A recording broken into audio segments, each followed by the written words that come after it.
books shop, and here's my stuff like that. Right. So, how about? Tell me when you're ready. Okay.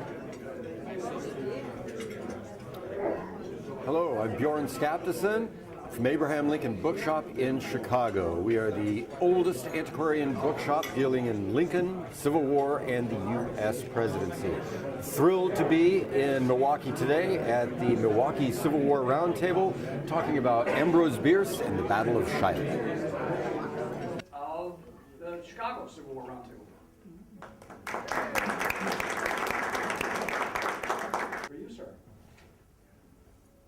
Alrighty then.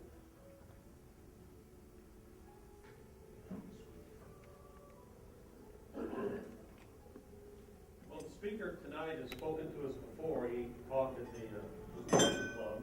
You've also probably seen him down at the Kenosha Museum. He's been there for some talks, I think even last Friday or thereabouts. And he also is with the Abraham Lincoln book store in Chicago. But he, Bjorn Skaptason, will be introducing us to the Shiloh battlefield using the words of Ambrose Bierce and some of the battlefield images.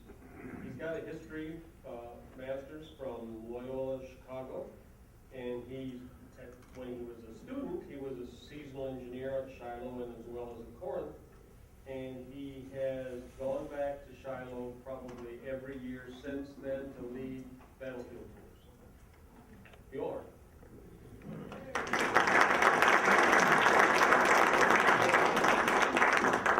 Before you start, you've got a little competition. I noticed. In fact, thank you, Frank, and thank you, Van. And I was just sitting there thinking about how wonderful it would be for us to hear the competition as I present our very R-rated version of the Battle of Shiloh, provided to us by the great writer Ambrose Bierce, the great misanthrope of the late 19th, early 20th century, Ambrose Bierce.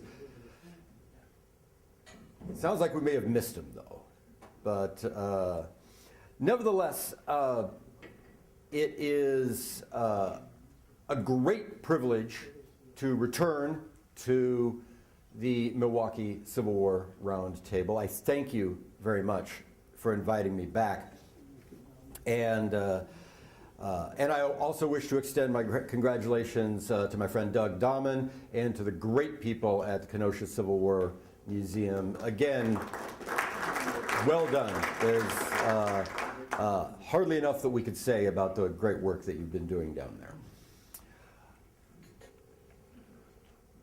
What we're going to do tonight, is a little bit of a experiment.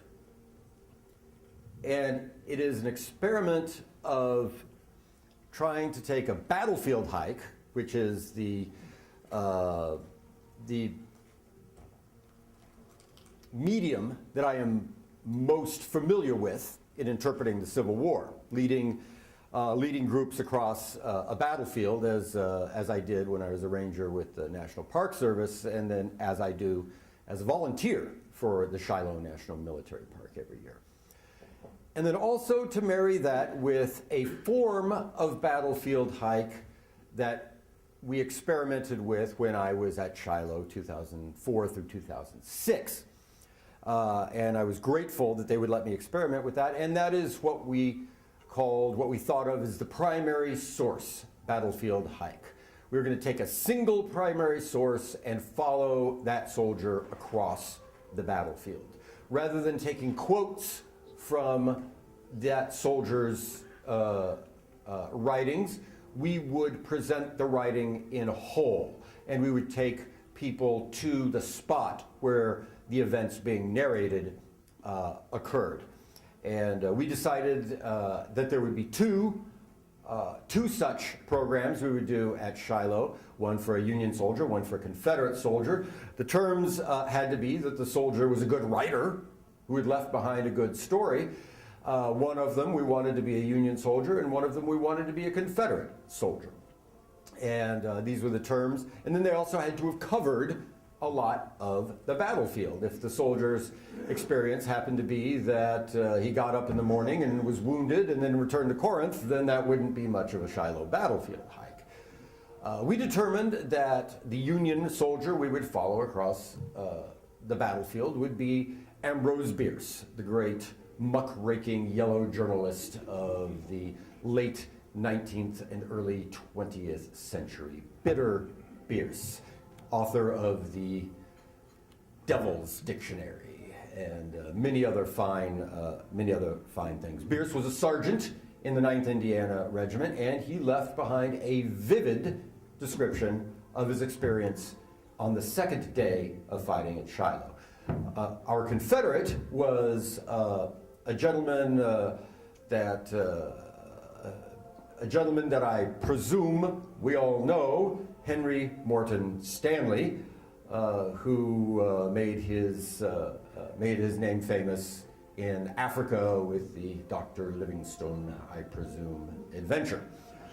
A English adventurer who had fought, I should say this, a Welsh adventurer who had fought as a Confederate at Shiloh. We're not going to go into Henry Morton Stanley today. We are going to follow the experiences of Ambrose Bierce.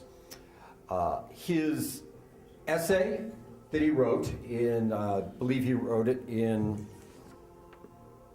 the 1890s. I don't know the exact date, didn't write it down. Appeared in, I believe, the San Francisco Examiner, and it was a reminiscence of his experience as a sergeant at the Battle of Shiloh. As a soldier that fought on the second day of the battle, he belonged to the army of General Don Carlos Buell. That is the army that came to reinforce General U.S. Grant's Army of the Tennessee, and reinforcing Grant's army, they fought on the second day of the battle. They fought on the eastern side of the battlefield. I have a map here that I'm going to show in a moment, and we'll look at that. The story that I tell, word for word, the edited version of Bierce, it would probably take over an hour to read an unedited version, and I didn't want to do that, and I don't think you wanted to hear it. So I cut it down to a more vivid and concise version that is better for the spoken word. He wrote it to be read, not to be spoken. So I've taken some editorial liberties with the text so that it sounds better spoken. It reads at a little over 40 minutes, between 40 and 45, if it happens the way that I rehearsed it.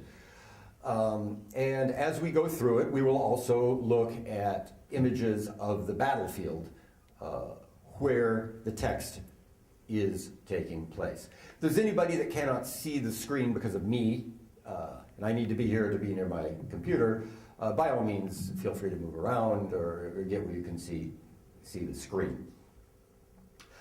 Also, because it takes a little time to get to Bierce, and Bierce is the star of our show today, I'm going to try to do as little introductory material as I can.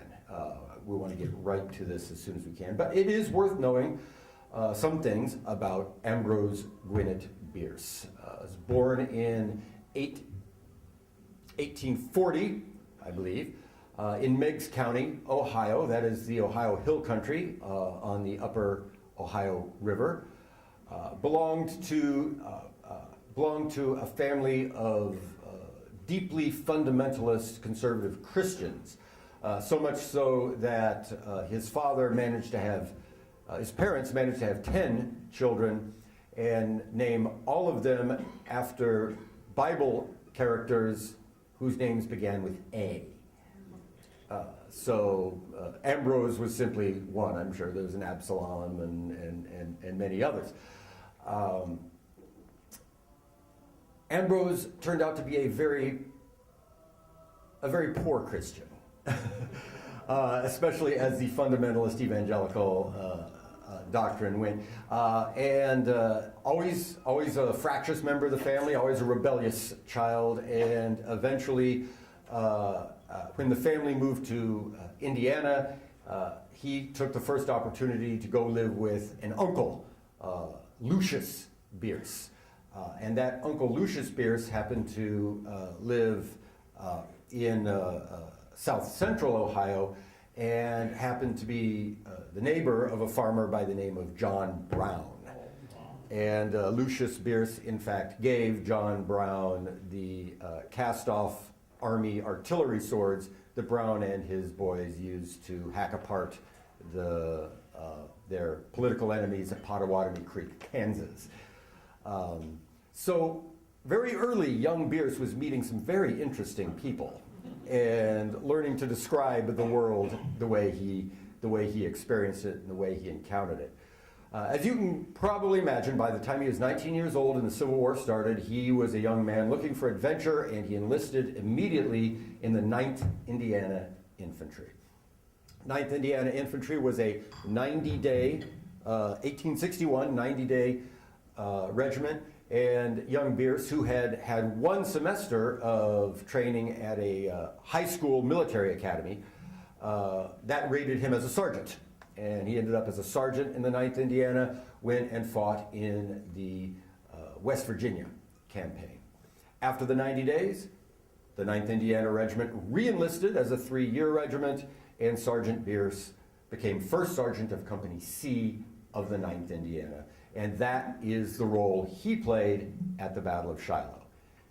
A sergeant, therefore he had command of a squad, and as we see in the writing, he will describe how he commanded that squad as a skirmisher during part of the battle. How Bierce got to Shiloh, of course, the 9th Indiana was part of General Don Carlos Buell's Army of the Ohio. They were posted in Kentucky in the summer of 1861 and the fall and winter of 1862. Following the fall of Fort Donelson to General Grant's army in February of 1862, the Confederates evacuated Kentucky. Bierce will tell us about it here in a minute. And evacuated all the way through Nashville.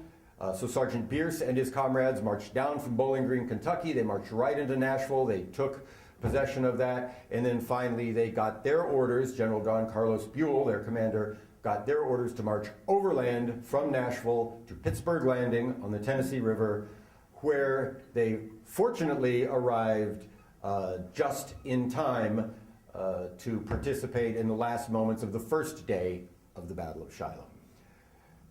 Sergeant Bierce's participation in the battle occurred only on the second day, and that is what he will narrate for us in just a moment. I called Bierce's writing R-rated, and is there anybody in the room, by a show of hands, that considers themselves familiar with the writing of Ambrose Bierce, a fan of the writing of Ambrose Bierce? And you know there's a reason why they called him Bitter Bierce, and the reason why he's called a misanthrope. He was a very angry writer with a very poisoned pen, and woe to the political figure or public figure that he happened to disagree with in public. He had, I think poison pen is the best way to describe it. He also had a very sentimental streak. He was a fine writer. The poison pen does not simply describe a man who hates everybody. Misanthrope doesn't simply describe somebody who hates everybody. He was a very talented writer, and he chose to write in the voice that he wrote in for reasons, and he was very good at it. So when it came time for him to remember to write something autobiographical, he turned to the Civil War, and we're going to look at his reminiscence of the Battle of Shiloh. He called it "What I Saw of Shiloh," and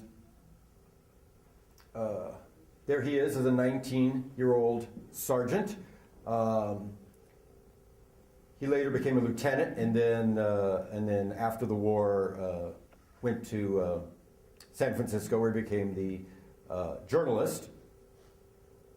Very quickly, we're going to look at our map, And whenever I use one of these maps by the Civil War Trust, I like to shout out to the Civil War Trust. They make these fantastic maps that are great for these talks like this. And you can download them from their website. They give them away. And all they ask is that you support battlefield preservation. And I'm going to take a moment right now to speak on behalf of the Civil War Trust. Please support battlefield preservation. This is the battlefield of Shiloh. It shows the second day's battle. And we will see from the point of view of the map, we will follow Sergeant Bierce across the right side of that map as you were looking at it. I'll go point. Pittsburgh Landing is here. Sergeant Bierce and the 9th Indiana will fight their way through these deep ravines along the Hamburg-Savannah Road and finish the battle in a terrible, terrible hand-to-hand fight in the Daniel Davis wheat field along here. So that is the axis of advance that the 9th Indiana and Ambrose Bierce will take.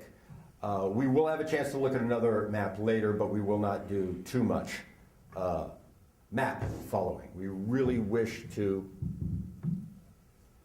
listen to Sergeant Bierce tell his story, which we shall do now. The essay is written in 12 parts, and so it gives me a chance to stop and catch my breath between parts, and then each part takes us across the battlefield, and I'll give you a new image each time.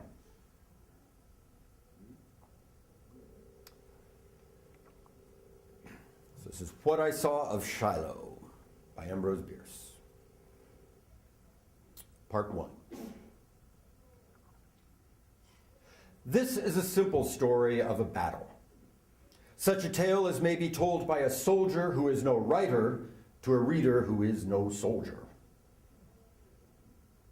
The morning of Sunday, the 6th day of April, 1862, was bright and warm.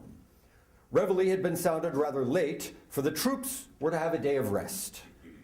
The men were idling around the embers of their bivouac fires, some preparing breakfast, others looking carelessly to the condition of their arms and accoutrements. Still others were chatting with indolent dogmatism on that never-failing theme, the end and object of the campaign. Sentinels paced up and down the front with a lounging freedom of stride. A few limped unsoldierly in deference to blistered feet. At a little distance, in rear of the stacked arms, were a few tents, out of which frowsy-headed officers occasionally peered, languidly calling to their servants to fetch a basin of water, dust a coat, or polish a scabbard. Trim young mounted orderlies, bearing dispatches obviously unimportant, weaved their way amongst the men, enduring with unconcern their good-humored raillery, the penalty of superior station. Little Negroes, of not very clearly defined status and function, lolled on their stomachs or slumbered peacefully, unaware of the practical waggery prepared by white hands for their undoing. Presently, the flag, hanging limp and lifeless at headquarters, was seen to lift itself spiritedly from the staff. At the same instant was heard a dull, distant sound, like the heavy breathing of some great animal below the horizon. The flag had lifted its head to listen. There was a momentary lull in the hum of the human swarm. Then, as the flag drooped, the hush passed away. But there were some hundreds more men on their feet than before, some thousands more hearts beating at a greater pulse. Again the flag made a warning sign, and again the breeze bore to our ears the long, deep sighing of iron lungs. The division, as if it had received the sharp word of command, sprang to its feet and stood in groups at attention. I have since seen similar effects produced by earthquakes. I am not sure, but the ground was shaking then. The mess cooks lifted their steaming camp kettles off of the fire and stood by to cast out. The mounted orderlies had somehow disappeared. Officers came ducking from beneath their tents and gathered in groups. Headquarters had become a swarming hive. The sound of the great guns now came in regular throbbings, the strong, full pulse of the fever of battle. The flag flapped excitedly, shaking out its blazonry of stars and stripes with a sort of fierce delight. Toward a knot of officers in its shadow dashed a mounted aide-de-camp, and in the instant rose the sharp, clear notes of a bugle, caught up and repeated, and passed on by other bugles, until the level reaches of brown fields, the line of woods trending away to the hills and the unseen valleys beyond were telling of the sound, the farther, fainter strains half drowned in ringing cheers as the men ran to range themselves behind their stacked arms. For this call was not the wearisome general before which the tents go down. It was the exhilarating assembly, which goes to the heart as wine and stirs the blood like the kisses of a beautiful woman. Who that has heard it singing to him above the grumble of great guns can forget the wild intoxication of its music?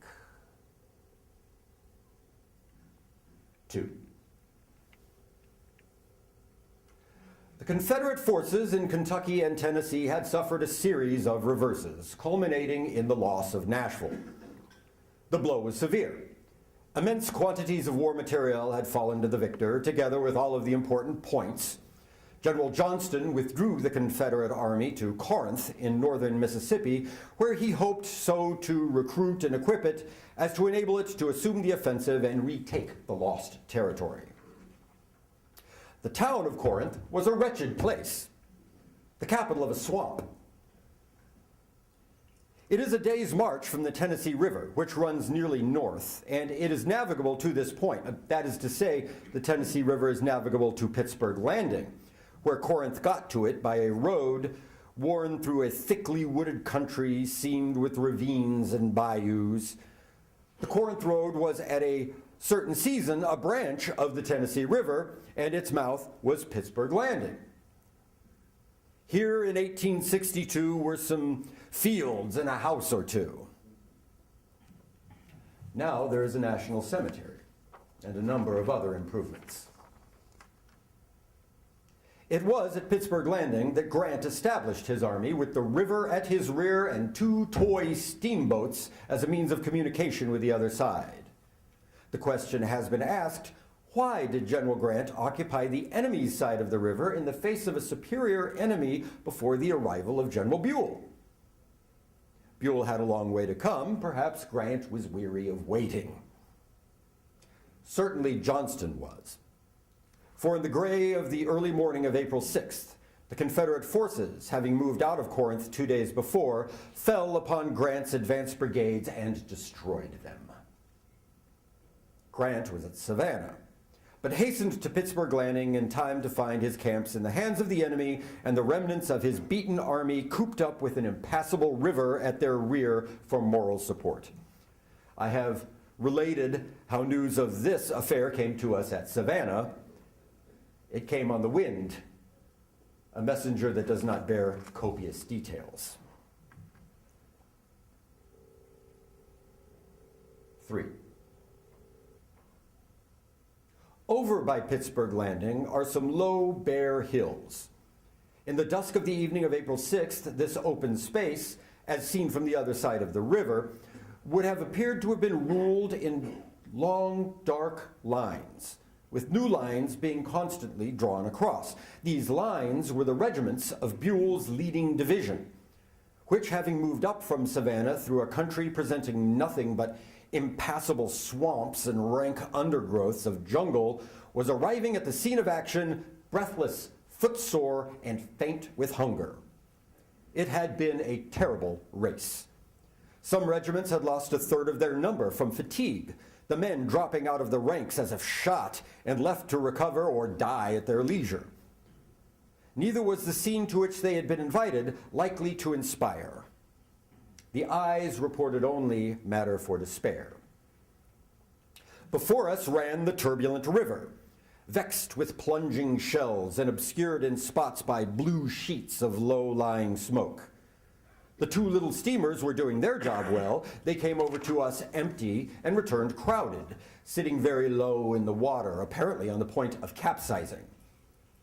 On the heights above, the battle was burning brightly enough. There were broad flushings in the sky, against which the branches of the trees showed black. The air was full of noises. To the right and left, the musketry rattled smartly and petulantly. Directly in front, it sighed and growled. There were deep, shaking explosions and smart shocks. The whisper of stray bullets and the hurtle of conical shells. The rush of round shot. There were faint cheers.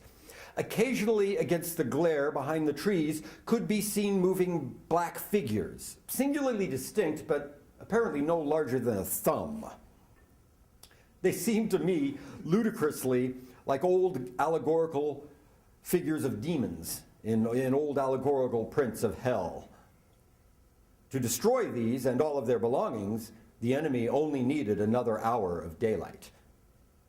Nay, to make his victory sure, it did not need that the sun should pause in the heavens.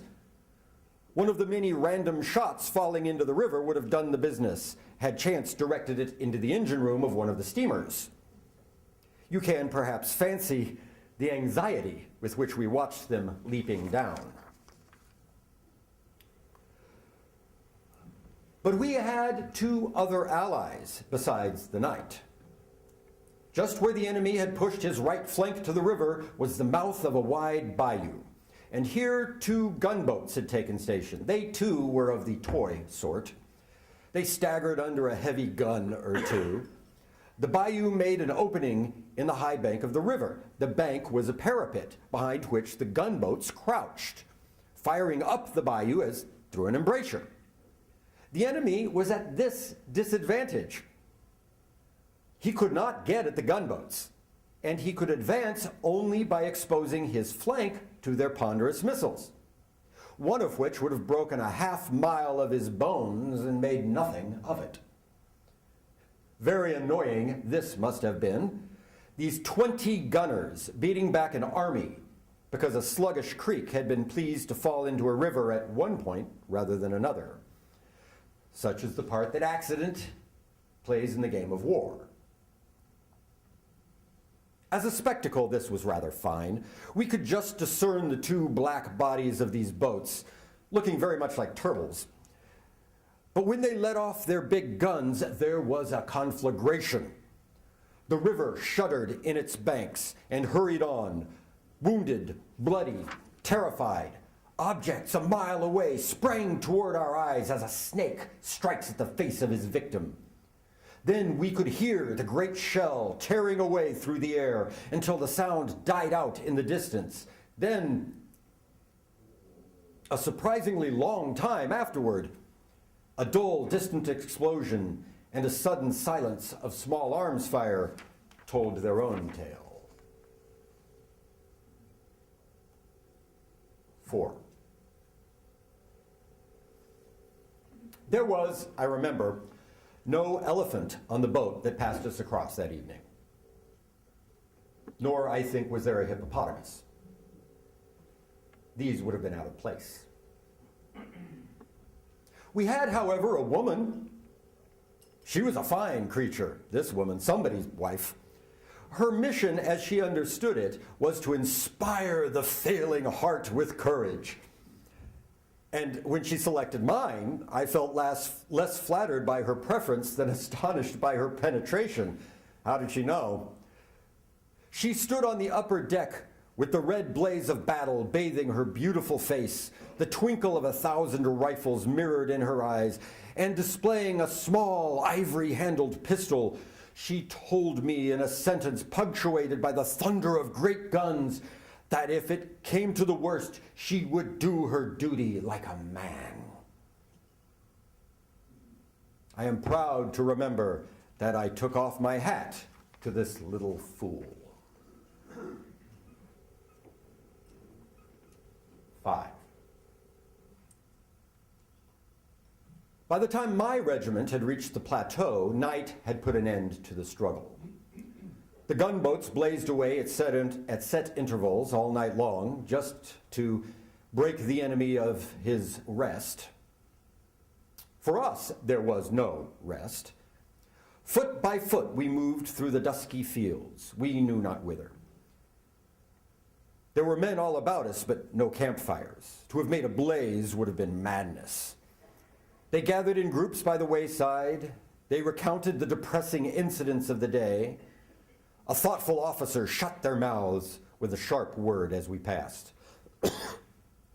A wiser one, coming after, encouraged them to repeat their doleful tales all along the line. Hidden in hollows and behind the clumps of rank brambles were large tents, dimly lighted with candles but looking comfortable. The kind of comfort they supplied was indicated by pairs of men entering and reappearing, bearing litters, the low moans from within, and the long rows of dead with covered faces outside. These tents were constantly receiving the wounded, yet they were never full. They were continually ejecting the dead, yet they were never empty. It was as if the helpless had been carried in and murdered, that they might not hamper those whose business it was to fall tomorrow. The night was now black dark. It had begun to rain. Inch by inch we crept along, treading on one another's heels by way of keeping together. Very often we struck our feet against the dead, more frequently against those who still had spirit enough to resent it with a moan. These we lifted carefully to one side and abandoned. Some had sense enough to ask in their weak way for water. Absurd! Their clothes were soaken, their hair dank, their white faces were clammy and cold. Besides, none of us had any water. There was plenty coming, though, for before midnight a thunderstorm broke upon us with great violence. We moved in running water up to our ankles. Happily, we were in a forest, or an enemy standing close to his guns, or to an enemy standing close to his guns. The disclosures of the lightning might have been inconvenient to us. As it was, the incessant blaze enabled us to consult our watches and encouraged us by displaying our numbers. Our black, sinuous line, creeped like a giant serpent through the trees, was apparently interminable. I am almost ashamed to say how sweet I found the companionship of those coarse men. A few inaudible commands from an invisible leader had placed us in order of battle. But where was the enemy? Had our other divisions arrived during the night and passed the river to assist us? Or were we to oppose our paltry 5,000 breasts against an army flushed with victory? What protected our right? Who lay upon our left? Was there really anything in front? There came, borne to us on the raw morning air, the long, weird note of a bugle. It was directly before us. It rose with a low, clear, deliberate warble and seemed to float in the gray sky like the note of a lark. The bugle calls of the Federal and Confederate armies were the same. It was the assembly. As it died away, I observed that the atmosphere had suffered a change. It was electric. Wings were growing on blistered feet, bruised muscles and jolted bones, shoulders pounded by the cruel knapsack, eyelids leaden from lack of sleep. All were pervaded with the subtle fluid. All were unconscious of their clay. The men thrust forward their heads, expanded their eyes, and clenched their teeth. They breathed hard, as if being throttled by the tugging of a leash. If you had laid your hand in the beard or hair of one of these men, it would have crackled and shot sparks.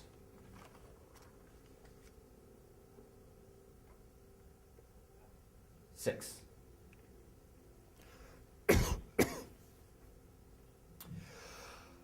I suppose the country lying between Corinth and Pittsburgh Landing could boast a few inhabitants, other than alligators. What manner of people they were, it is impossible to say, inasmuch as the fighting dispersed or possibly exterminated them. Perhaps in merely classifying them as non-lizard, I shall describe them with sufficient particularity and at the same time divert from myself the natural suspicion attaching to a writer who points out to persons who do not know him the peculiarities of persons he does not know. One thing, however, I hope I may without offense affirm of these swamp dwellers: they were pious. To what deity their veneration was given, whether like the Egyptians they worshipped the crocodile or like other Americans adored themselves, I do not presume to guess. But whoever or whatever may have been the divinity whose ends they shaped, unto him or it they had builded a temple. This humble edifice, centrally situated in the heart of a forest and conveniently accessible to crows, had been christened Shiloh Chapel, whence the name of the battle. The fact of a Christian church giving name to a wholesale cutting of Christian throats by Christian hands need not be dwelt on here. The frequency of its recurrence in the history of our species has somewhat abated the moral interest that would otherwise attach to it.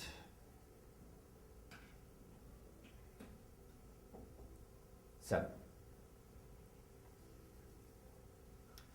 Owing to the darkness, the storm, and the absence of a road, it had been impossible to move the artillery from the open ground around the landing.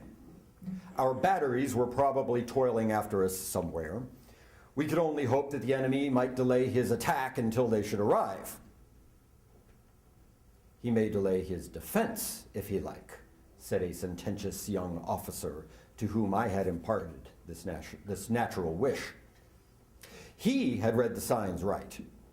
The words were hardly spoken when a group of staff officers about the brigade commander shot as if scattered by a whirlwind, and galloping each to the commander of a regiment, gave the word. There was a momentary confusion of tongues, and a thin line of skirmishers detached itself from the compact front and pushed forward, followed by its diminutive reserves of half a company each, one of which platoons it was my fortune to command. When the straggling line of skirmishers had swept 400 or 500 yards ahead, "See," said one of my comrades, "she moves." And indeed she did. In fine style, her front as straight as a string, her reserve regiments in columns doubled on the center, following in true subordination. No braying of brass to apprise the enemy, no fifing and drumming to amuse him, no ostentation of gaudy flags, no nonsense. This was a matter of business. Now the evidence of the previous day's struggle was present in profusion. The ground was tolerably level here, the forest less dense, mostly clear of undergrowth, and occasionally opening out into small natural meadows. Here and there were small pools, mere discs of rainwater with a tinge of blood. Torn with cannon shot, the trunks of the trees protruded branches and splinters like hands, the fingers above the wound interlacing with those below. Large branches had been lopped and hung in their green heads to the ground. Angular bits of iron sticking in the sides of muddy depressions showed where shells had exploded in their furrows. Knapsacks, canteens, haversacks distended and soaken with swollen biscuits, blankets beaten into the soil by rain, rifles with bent barrels or splintered stocks, waist belts, hats, and the omnipresent sardine box.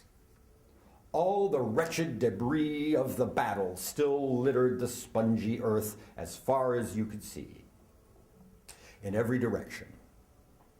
Dead horses were everywhere, a few disabled caissons, ammunition wagons standing disconsolate behind 4 or 6 sprawling mules. Men? There were men enough, all dead, apparently, except one, who lay near where I had halted my platoon to await the slower movement of the line. A federal sergeant, variously hurt, who had been a fine giant in his time. He lay face upward, taking in his breath in convulsive, rattling snorts and blowing it out in sputters of froth, which crawled creamily down his cheeks, piling itself alongside his neck and ears. A bullet had clipped a groove in his skull above the temple. From this, the brain protruded in bosses, dropping off in flakes and strings. I had not previously known that one could get on, even in this unsatisfactory fashion, with so little brain.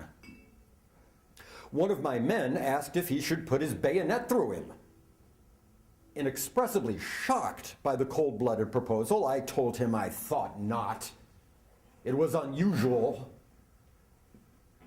and too many were watching.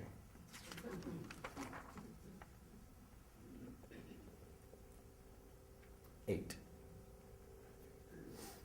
It was plain that the enemy had retreated to Corinth. The arrival of our fresh troops had disheartened him.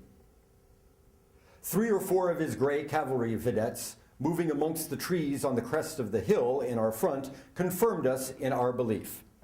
An army in the face of the enemy does not employ cavalry to watch its front. True, they might have been a general in his staff.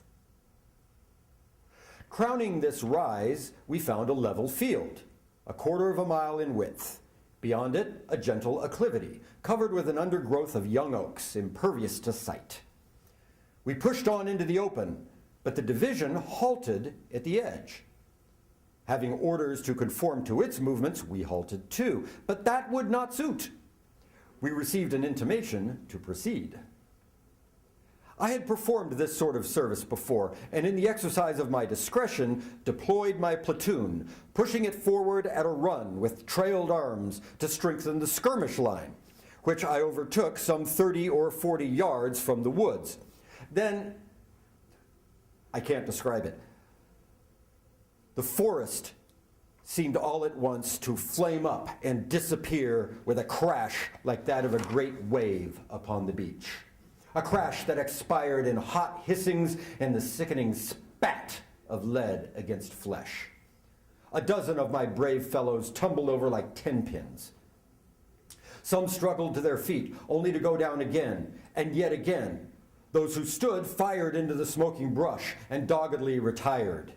We had expected to find, at most, a line of skirmishers similar to our own. It was with a view to overcoming them at the point of contact that I had thrown forward my little reserve. What we found was a line of battle, coolly holding its fire until it could count our teeth. There was no more to be done but get back across the open ground, every yard of which was throwing up its little jet of mud provoked by an impinging bullet.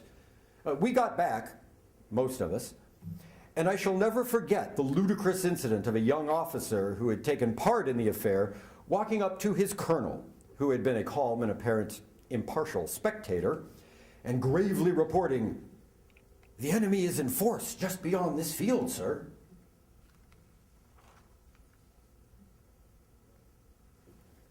Nine. In subordination to the design of this narrative, the incidents related necessarily group themselves around my own personality as a center. And as this center, during the few terrible hours of the engagement, maintained a variably constant relation to this field, I will describe it. The configuration of the ground offered us no protection. By lying flat on our faces between the cannons, we were screened from view by a straggling row of brambles, which marked the course of some obsolete fence. But the enemy's grape was sharper than his eyes, and it was poor consolation to know that his gunners could not see what they were doing so long as they did it to us. The shock of our own pieces nearly deafened us. But in the brief intervals, we could hear the battle roaring and stammering in the dark reaches of the forest to the right and to the left. where our other divisions were dashing themselves again and again into the smoking jungle. What would we have not given but to join them in their brave, hopeless task, but to lie inglorious amid showers of shrapnel and meekly be blown out of existence by level gusts of grape. This was horrible. Oh, those cursed guns! Not the enemy's, our own. Had it not been for them, we might have died like men. They must be supported. It was impossible to conceive that these pieces were doing the enemy as excellent a mischief as his were doing us. And it was with grim satisfaction that I saw the carriage of one and another smashed into matchwood by whooping shot and bundled out of the line.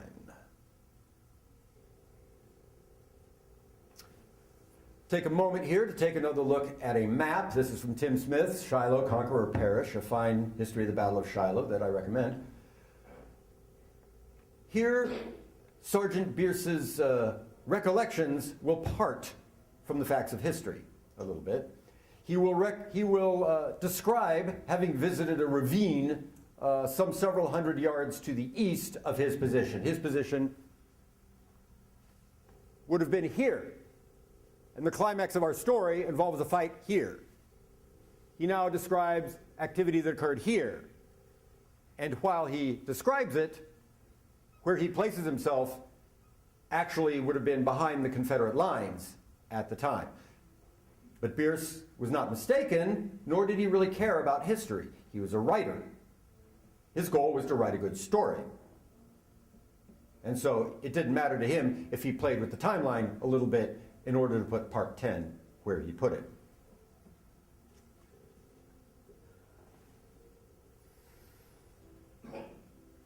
The dense forests, wholly or partly, in which were fought so many battles of the Civil War, lay upon the earth in each autumn a thick deposit of dead leaves and stems, the decay of which forms a soil of surprising depth and richness.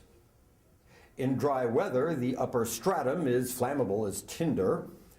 A fire once kindled in it will spread with a slow, persistent advance as far as local conditions will permit, leaving a bed of light ashes beneath which the less combustible accretions of the previous year will smolder until extinguished by rains. In many of the engagements of the war, the fallen leaves took fire and roasted the fallen men.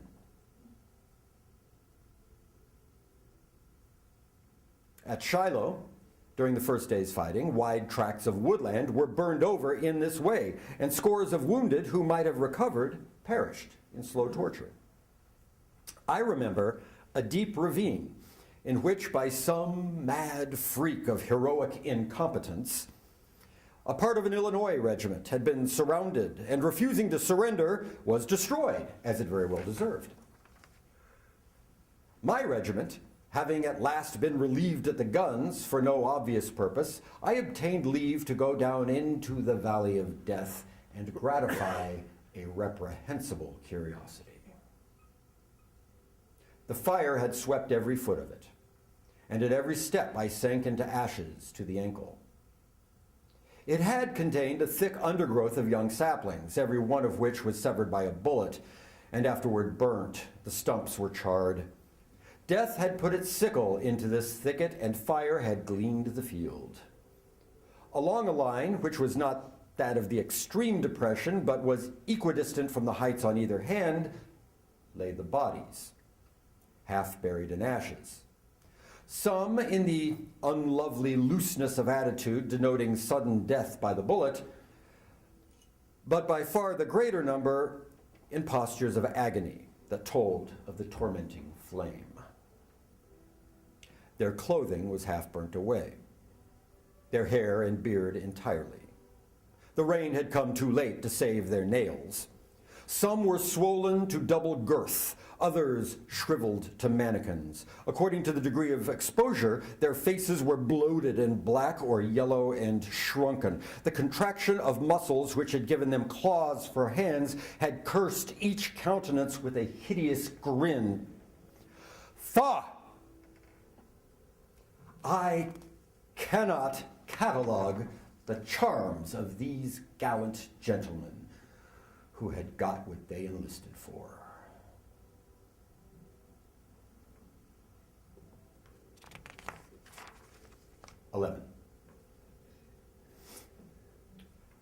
For 15 hours, we had been wet to the skin, profoundly disgusted with the inglorious part to which we had been condemned. The men of my regiment did everything doggedly. Blue sheets of powder smoke filled the air with their peculiar pungent odor. For miles on either hand could be heard the hoarse murmur of the battle. We had been placed again in the rear of those guns, but even they and their antagonists seemed to have tired of the feud, pounding away at each other with amiable infrequency. The right of the regiment extended a little bit beyond the field into the woods. On the prolongation of the line in that direction were some regiments of some other division, with one in reserve. The line of the forest bounding the end of the field stretched as straight as a wall from the right of my regiment to heaven knows what regiment of the enemy. There suddenly appeared, marching down along this wall, not more than 200 yards in our front, a few dozen gray-clad men with rifles at the right shoulder. At an interval of 50 yards behind them, they were followed by perhaps half as many more. And in a fair supporting distance of these, stalked with confident stride, a single man. There seemed to me something indescribably ludicrous in the advance of this handful of men upon an army, albeit with their left flank protected by a forest. It does not so impress me now. They were the exposed flanks of 3 lines of infantry, each a half mile in length. In a moment, our gunners had grappled with the nearest pieces and swung them half around and were pouring streams of canister into the woods. The infantry rose in masses, springing into line. Our threatened regiments stood like a wall, their loaded rifles at ready. The right wing of my regiment was thrown slightly back, so that as to threaten the flank of the assault. Then the storm burst. A great cloud seemed to spring out of the forest into the faces of the waiting battalions. It was received with a crash that made the trees turn up their very leaves. For one instant, the assailants paused above their dead. Then they struggled forward. One moment, and those unmoved men in blue would be impaled. What were they about? Were they stunned by their own volley? Why did they not fire? The inaction was maddening. Another tremendous crash. The rear rank had fired. Humanity, thank heaven, is not made for this. And the shattered gray mass drew back a score of paces. Lead had scored its old-time victory over steel. The heroic had broken its great heart against the commonplace. There are those who say that it is sometimes otherwise. All of this had taken but a minute of time, and now the second Confederate line swept down and poured in its fire. The line of blue staggered and gave way. In those 2 terrific volleys, it seemed to have quite poured out its spirit. To this deadly work, our reserves now came up at a run. It was surprising to see them spitting fire with never a sound, for such was the infernal din that the ear could take in no more. This fearful scene was enacted within 50 paces of our toes, but we were rooted to the ground as if we had grown there. But now our commanding officer rode from behind us to the front, waved his hand with a courteous gesture that says, "Après vous." And with a barely audible cheer, we sprang into the fight. Again, the smoking front of gray receded, and again, as the enemy's third line emerged from its leafy covert, it pushed forward across the piles of dead and wounded, threatening with protruded steel. As matters stood, we were now very evenly matched, and how long we might have held out, God only knows, but all at once, something appeared to have gone wrong with the enemy's left. Our men had somewhere pierced his line. A moment later, his whole front gave way, and springing forward with fixed bayonets, we pushed him in utter confusion back to his original line. Here, amid the broken and disordered regiments, inextricably intermingled and drunken with the wine of triumph, we dashed confidently against a pair of battalions, provoking a tempest of hissing lead that made us stagger in its very weight. The sharp onset of another battalion against our flank sent us whirling back with fire at our heels and fresh foes in merciless pursuit, who in their turn were broken on the front of our reserves.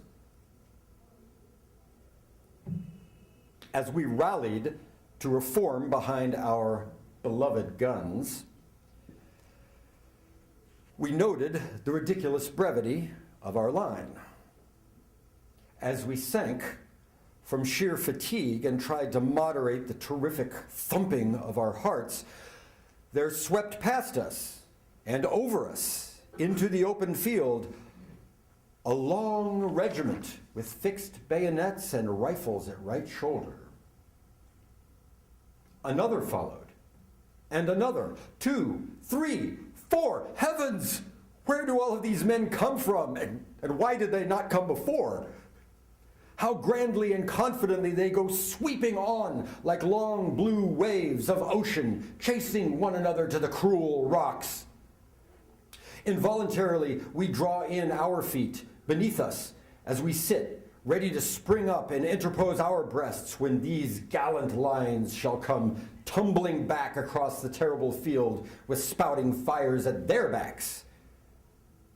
We still are breathing to catch the full grandeur of the volleys that will tear them to shreds. Minute after minute passes, and the sound does not come. Then, for the first time, we note that the silence of the whole region is not comparative, but absolute. Have we become deaf? See, here comes a stretcher bearer, and there a surgeon. Good heavens, a chaplain! The battle was indeed at an end.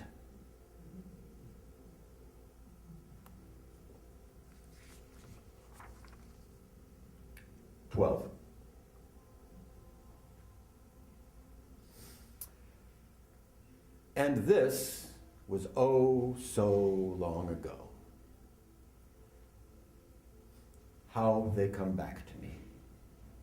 Dimly and brokenly, but with what a magic spell. Those years of youth when I was soldiering. Again I hear the far warble of blown bugles.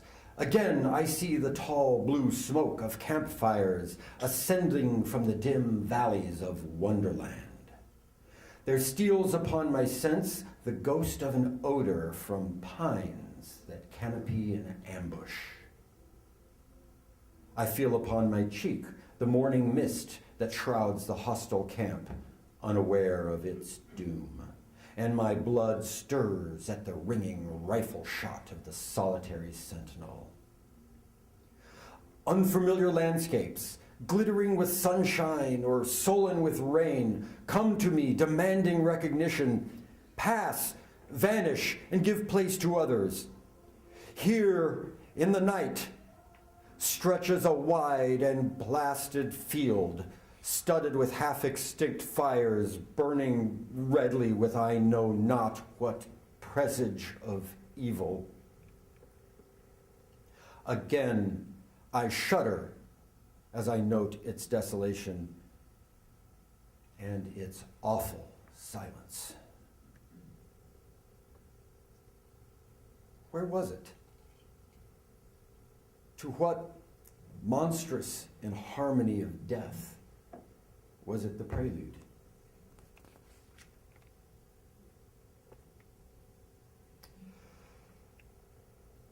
O days when all the world was beautiful and strange, when unfamiliar constellations burned in the southern midnights, and the mockingbird poured out its heart in the moon-gilded magnolia, when there was something new under a new sun. Will your fine, far memories ever cease to lay contrasting pictures athwart the harsher features of this later world, accentuating the ugliness of the longer and tamer life? Is it not strange that the phantoms of a blood-stained period have so airy a grace and look with so tender eyes?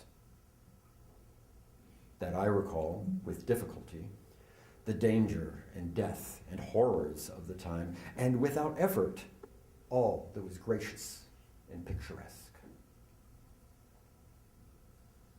Ah, youth, there is no such wizard as thou. Give me but one touch of thine artist hand upon the dull canvas of the present. Gild but for one moment the drear and somber scenes of today, and I will willingly surrender another life than the one I should have thrown away at Shiloh.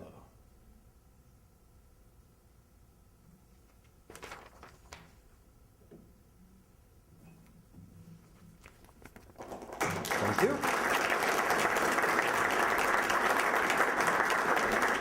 Thank you, Fred. I'm ready for questions if we have time. Yeah. Questions? Anyone have some questions? Over here? How sure are you that you follow the diary to the right place? I mean, he's writing, you weren't there, I mean, I'm not arguing. Right.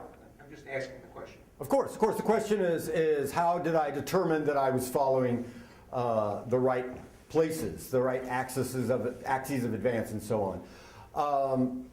Generally speaking, the Bierce's reminiscences, although written from memory, are very close to the official record.